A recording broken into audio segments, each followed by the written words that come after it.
Nu er det jo så sådan, at nu har jeg jo skrevet på de sociale medier om Celine Dion comeback ved OL-sporten. Og hun har sunget på Eiffeltårnet i Paris i Frankrig. Og så er det jo også, selvom hun har mistet stemmen for mange år siden og har været syg i mange år, så har hun fået et comeback.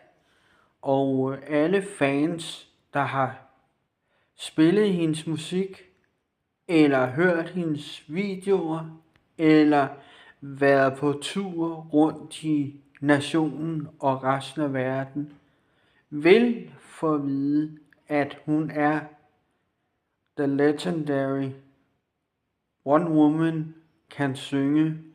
Og hun har jo tidligere sagt i mange af hendes